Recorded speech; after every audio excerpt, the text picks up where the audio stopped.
নমস্কার বন্ধুরা, শুভ সকাল। পুষ্পর বাঙাল হেসেলে আপনাদের সবাইকে স্বাগত।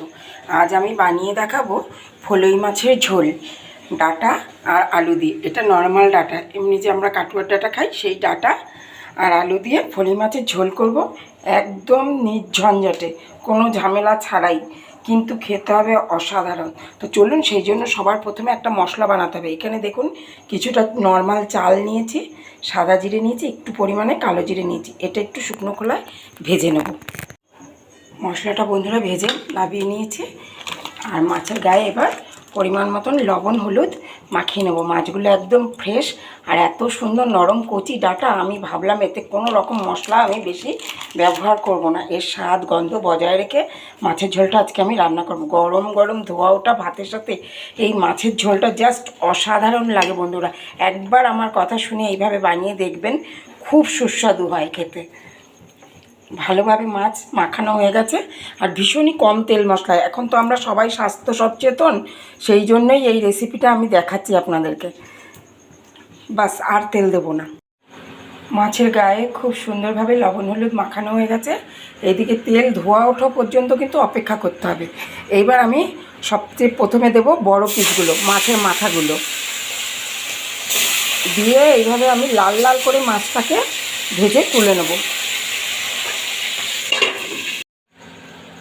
খুব সুন্দরভাবে দেখুন বন্ধুরা, মাছগুলো আমি ভেজে নামিয়ে নিয়েছি। এবার ওই তেলেই ফোড়ন দিয়ে দেবো কালো জিরে আর বেশ কয়েকটা চেরা কাঁচা লঙ্কা, এটা লাল লঙ্কা। এবার এই লঙ্কার উপরেই দিয়ে দেবো ডাঁটা আর আলুটা, দিয়ে বেশ ভালোভাবে নেড়ে চেড়ে ভেজে নেবো একটু ঢাকা চাপা দিয়ে দিয়ে। এই মাছের ঝোলের এই ডাঁটা আলুটা খেতেও কিন্তু খুব টেস্টি লাগবে।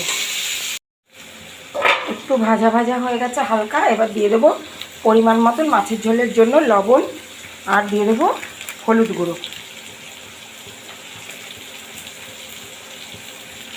বাস, এবার বেশ ভালোভাবে কষাবো এই সবজির সাথে। একটুখানি সামান্য পরিমাণে জল দিয়ে ঢাকা চাপা দিয়ে সবজিটাকে কষিয়ে নেবো। কোনো রকম তো মশলা নেই এর মধ্যে, এই জন্য একটু ঢাকা চাপা দিয়ে ভালোভাবে মজিয়ে নিতে হবে।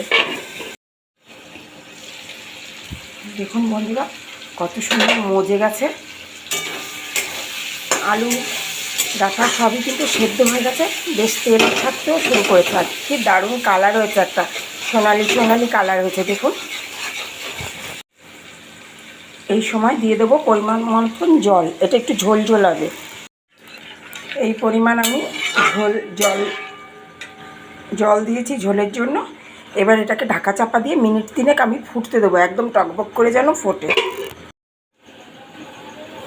দেখুন বন্ধুরা, ঝোল কি সুন্দরভাবে ফুটছে।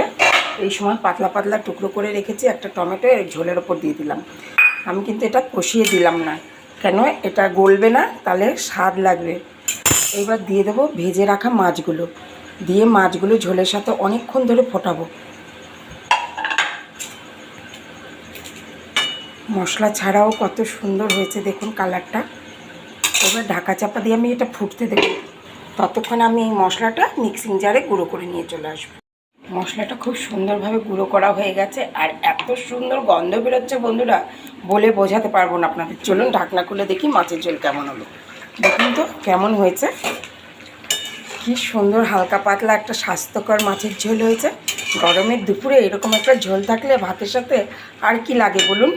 আর মাছটা কিন্তু বন্ধুরা আমি নিজে কেটেছি, আমার বাজারের মাছ কাটা পছন্দ হয় না। অবশ্যই কমেন্টে জানাবেন কেমন হয়েছে আমার এই মাছ কাটা আর এই মাছের ঝোল। এইবার দিয়ে দেবো ওপর থেকে এই মশলাটা। অপূর্ব স্বাদের মাছের ঝোল একদম রেডি হয়ে গেছে আমাদের। গরম গরম ভাতের সাথে সব পরিবারে এইভাবে বানিয়ে উপভোগ করবেন। ভালো খাবেন, সুস্থ থাকবেন আর দেখতে থাকবেন পুষ্পর বাঙাল হেসেল। ফিরে আসছি পরের ভিডিওতে।